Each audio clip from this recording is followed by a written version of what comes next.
جو بیٹھتا ان کی محفل میں اس میں کچھ گناہ ہوتا تو وہ توبہ کر لیتا اسی وقت، آئندہ سے میں نہیں کام کروں گا۔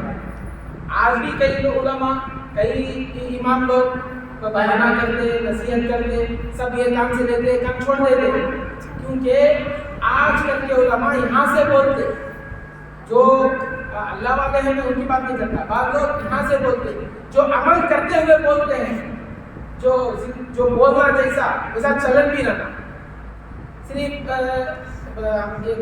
بہت بڑے محدث جو ہیں شاہ عبدالحق محدث دہلوی رحمۃ اللہ علیہ، وہ فرماتے ہیں اپنی کتاب میں، بڑے محدث ہیں، بڑے علماء ان کی کتاب پڑھتے ہیں، وہ فرماتے ہیں ہم کسی کو نصیحت کرنے سے پہلے خود عمل کرنا، ہم کسی کو نصیحت کرنا، با نماز کا پابند ہو جا، با روزے رکھ، با گناہ چھوڑ، یہ کام چھوڑ، وہ کام چھوڑ، بولنا بولے تو پہلے ہمیں نمازی رہنا، بات دینے والا بن، کنجوس نہ کو، سخاوت کر، بولے تو پہلے ہمیں کیا کر دینا، چاروں کو دینے کے بعد بولیں گے تو سامنے والے کو اللہ اثر، اس کی بات اثر کرا دل میں اتار جاتا ہے۔ اب تبھی جو ہے آج کل جو ہے بعض لوگ بولتے ہیں لیکن سامنے والوں کو نصیحت اس لیے نہیں ہوتی کہ وہ چلن میں نہیں رہتے، بولتے تو ہیں، علم رکھتے تو ہیں، لیکن زندگی میں وہ عمل میں نہیں لاتے، عمل میں نہیں لانے کی وجہ سے جو ہے وہ علم لوگوں کے کانوں تک جاتا ہے، دل پر نہیں اترتا۔ عالم کا علم لوگوں کے کانوں تک رہتا ہے، عالم کا علم سامنے والا، اس کے پاس جو سننے والا آتا ہے اس کی دل میں اس واسطے نہیں اترتا۔ یہ میری بات ہے، شاہ عبدالحق محدث دہلوی فرماتے ہیں اے علماء، تمہاری باتیں لوگوں کی دلوں پر اثر کرنا، تو ایسا کرو کہ پہلے تم عمل کرو، جتنا تم علم حاصل کرے ہو تم عمل کرو، پھر بولو کہ تمہاری باتیں دلوں پر اثر کرے۔ شاہ اب غوث پاک جو زندگی کا آغاز ہی بچپن میں آپ لوگ معلوم واقعات سنتے ہیں علماء سے بھی، آپ غوث پاک کی ماں ان کو بولتی اے میرے بیٹے عبد القادر، غوث پاک کا ذاتی نام عبد القادر، پیدائشی نام کیا؟ عبد القادر۔ اور غوث پاک کو جب علم حاصل کرنے کے لیے غوث پاک نکلے مدرسے کی تعلیم حاصل کرنے، تو ان کی امی جان ام الخیر فاطمہ رضی اللہ تعالیٰ عنہ، انہوں نے بولا اے میرے بیٹے، ان کے گدڑی میں جو ہے اشرفیاں رکھ کر سی کر بھیجتی ہیں اور کہتی ہیں میرے عبد القادر کہیں بھی جھوٹ مت بولو، کہیں بھی جھوٹ مت بولو۔ تو غوث پاک اپنی ماں کی بات پر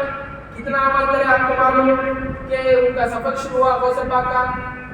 تو راستے میں ڈاکو چور لوگ گھیر لیتے ہیں، غوث پاک کو گھیرتے ہیں، سب کا مال سب لوگ لوٹ لیتے ہیں، ڈاکو لوگ چورا، تو اس میں ایک بڑا ڈاکو ہوتا، انہیں غوث پاک کے پاس آتا، غوث پاک کی عمر جو ہے روایت میں آتا 7 یا 12 برس کی رہتی، تو غوث پاک سے پوچھتا کہ اے بیٹے تیرے پاس کیا ہے، کیونکہ وہ گدڑی میں رکھ کر سیتے معلوم نہیں ہوتا، تو وہ پوچھنے والا بھی آ کر پوچھتا بچے کے پاس کیا ہے گا، وہ طرح پوچھتا تیرے پاس، وہ عبد القادر غوث پاک بولتے میری گدڑی میں میری ماں نے اشرفیاں سلا کر بھیجی ہے، میری گدڑی میں۔ تو ڈاکو بولتا ہم کو معلوم، جھوٹ مت بول۔ وہ بولتا دیکھ میری ماں سے میں وعدہ کر کر آیا ہوں، میری ماں کا حکم ہے جھوٹ مت بول، ہمارا خاندان جھوٹ بولنے والا نہیں، سچائی پر رہتے ہیں، سچ کے پیٹ میں مجھے جنم دیا ہے، میری ماں کا پیٹ سچا پیٹ اور سچ نے مجھے جنم دیا ہے، اور میرا خون سچا خون ہے، میں نبی کا خاندان کا خون میرے رگوں میں، میں جھوٹ بولنے والا نہیں۔ تو